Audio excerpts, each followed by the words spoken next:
नमस्ते दोस्तों। मेरा नाम है निशान सक्सेना। मैं सुनाता हूँ कहानियाँ। आइए सुनते हैं आज की कहानी, जिसका शीर्षक है सोने का स्पर्श। ये एक यूनानी लोक कथा है। ये कहानी है ग्रीक के एक राजा मिडास की। वो बड़ा लालची था। उसका सबसे प्रिय काम था ज़्यादा से ज़्यादा सोना जमा करना और उन्हें गिनते रहना। वो बड़े से महल में रहता था, पर उसे इससे भी ज़्यादा बड़ा महल चाहिए था। ढेर सारे नौकर चाकर थे और उसे और नौकर चाहिए थे। उसकी एक प्यारी सी बेटी थी जिससे वो सबसे ज़्यादा प्यार करता था। उसके महल के आगे एक सुंदर सा बगीचा था।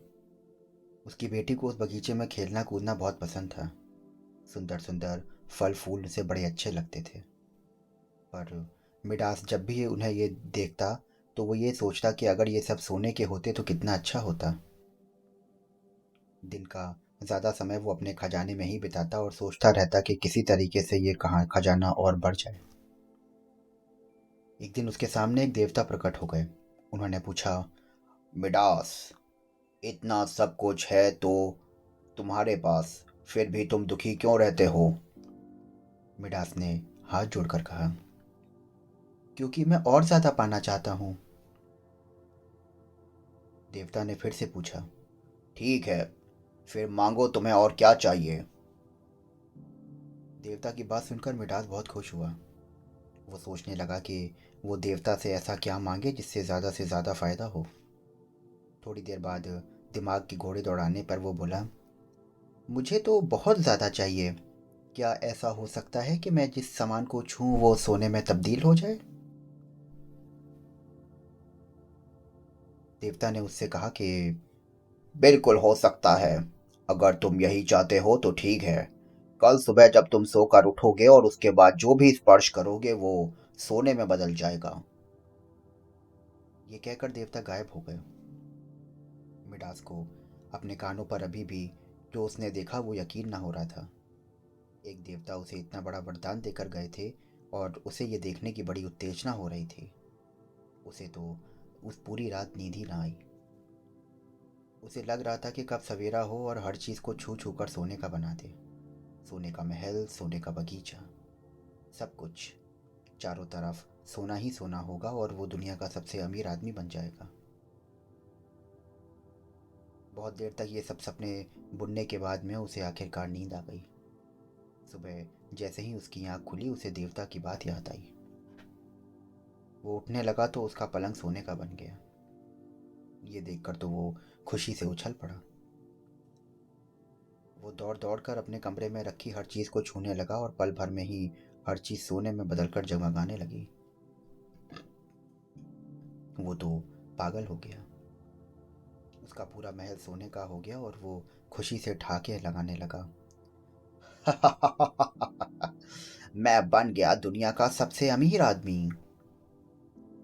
वो फिर बगीचे की ओर दौड़ा और वहां पर भी उसने सारे फूल पत्ते पेड़ सब सोने का बना दिया। वो इतना भागा दौड़ी में लगा हुआ था कि अब उसे तेज भूख लगने लगी। वो महल के अंदर खाना खाने के लिए दौड़ा और खाने की मेज पर अंगूर रखे हुए थे।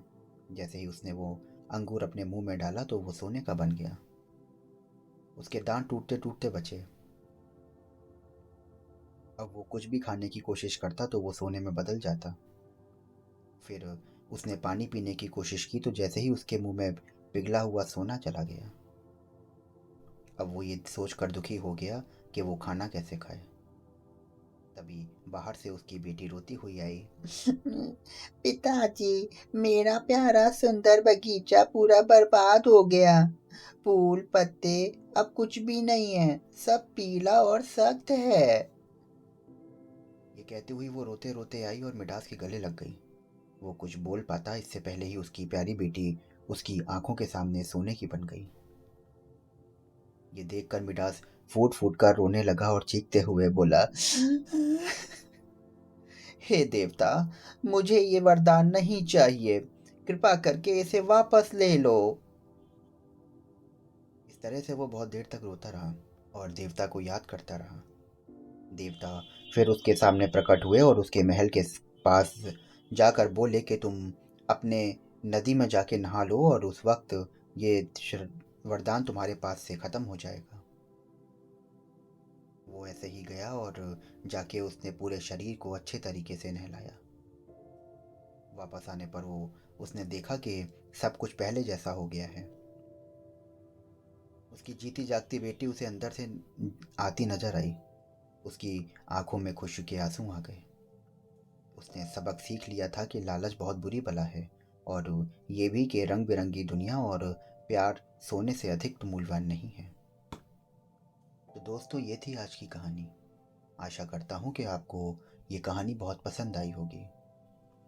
तो रोज़ ऐसी ही कहानियाँ सुनने के लिए हमारे चैनल को फॉलो करिए, सब्सक्राइब करिए और स्टार रेटिंग देना बिल्कुल मत भूलिए। कल फिर मिलता हूँ एक नई कहानी के साथ में। तब तक के लिए शुक्रिया।